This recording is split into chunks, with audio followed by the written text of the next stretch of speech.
এখন থেকে রেস্টুরেন্টে গিয়ে হাজার হাজার টাকা খরচ না করে আপনি ঘরে বসেই কিন্তু খুবই হেলদি টেস্টি একটি স্যুপ রেসিপি কিন্তু আপনি চাইলে ঘরেই বানিয়ে নিতে পারেন। এজন্য কিন্তু ঘরের বাহিরে আপনাকে যেতে হবে না। ঘরে যে সামান্য উপকরণ থাকবে, সামান্য মশলা থাকবে, সেটা দিয়েই কিন্তু আপনি হেলদি এবং সুস্বাদু একটি স্যুপ রেসিপি রেডি করে নিতে পারেন। সুপ্রিয় দর্শক, আসসালামু আলাইকুম। আজকের রেসিপিটা যেটা আমি আপনাদের সাথে শেয়ার করতে যাচ্ছি, এটা আমি প্রায় অনেক বছর আগে জেনেছিলাম। সম্ভবত তখন আমি 4 বা ক্লাস 5-এ পড়ি। তো বেড়াতে যেখানে গিয়েছিলাম সেই বাসায় আমাকে এক বাটি এরকম স্যুপ দেওয়া হয়েছিল। তো সেখান থেকে কিন্তু রেসিপিটা আমি তখন জিজ্ঞেস করে জেনেছিলাম, বাট এই রেসিপিটা আমি তেমন একটা খুব একটা করা হয়নি। আমার বিবাহিত জীবনে মনে আমি 2 বার করেছিলাম, আমার সংসার জীবনে আর কি।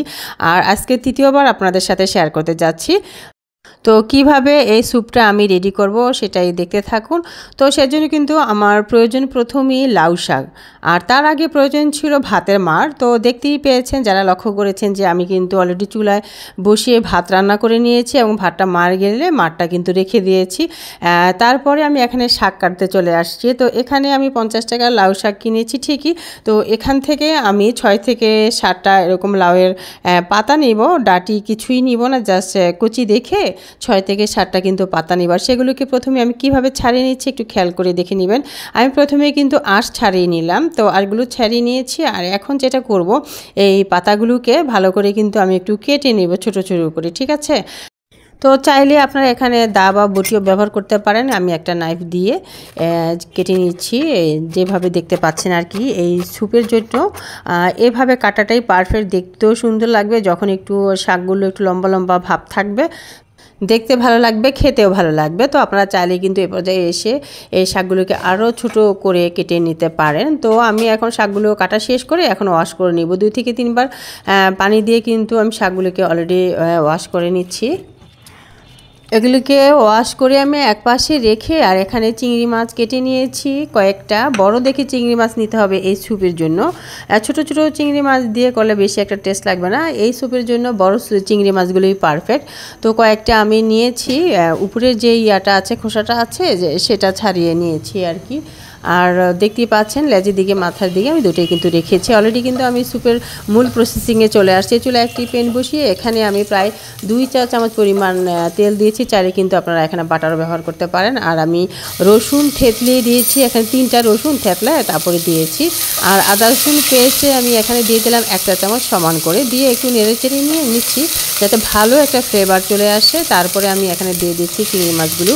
তো চিংড়ি মাছগুলো দিয়ে কিন্তু এখানে বেশ কিছুক্ষণ এইভাবে নেড়ে নেড়ে একটু ভেজে নিব।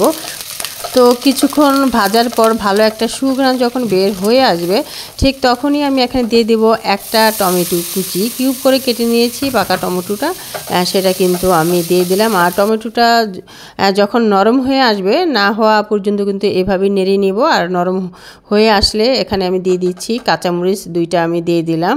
তো এখানে স্যুপের মধ্যে ঝালটা স্বাদ মতো আপনি কতটুকু পছন্দ করেন সেই পরিমাণে দিয়ে নিতে পারেন।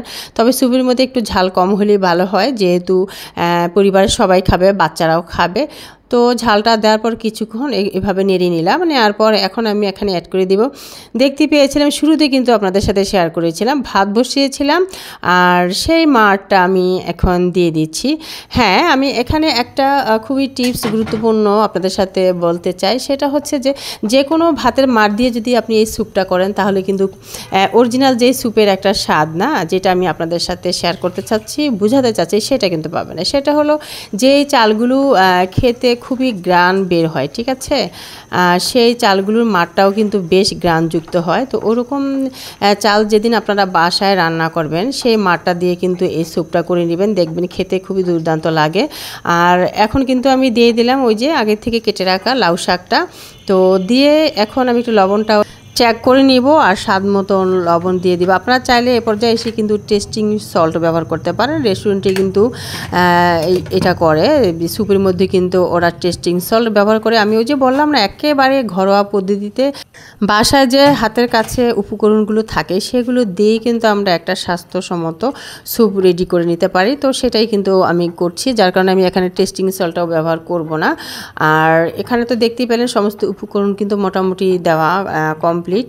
আর যেই চালের কথা বললাম আমি যেই চালের মাঠটা দিয়ে স্যুপটা করছি সেটা হলো বাসমতি চাল। আর এই চালটা কিন্তু ওই যে আমরা হচ্ছে যে বানাই কি বলে বিরিয়ানি করি বা হচ্ছে তেহারি করি অথবা হচ্ছে যে জর্দা করি, সেই চালটা কিন্তু না। হ্যাঁ, এই চালটা হচ্ছে আমরা ভাত রান্না করার জন্য যেই বাসমতি চালটা ব্যবহার করি না, তো সেই চালটা কিন্তু বেশ ঘ্রাণযুক্ত, মাশাআল্লাহ ভালো একটা ঘ্রাণ আসে। তো এই চালটা আমরা কিনেছিলাম 120 টাকা করে।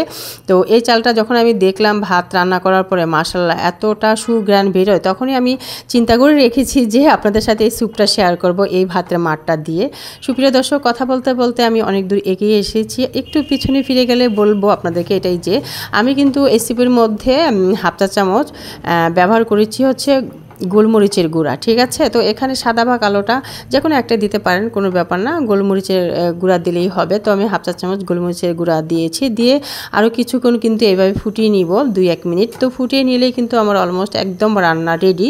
ঠিক আছে, স্যুপ রান্না রেডি। তো আমি এখন নামিয়ে নিব আর সার্ভিসিং ডিশে সার্ভ করে নিব।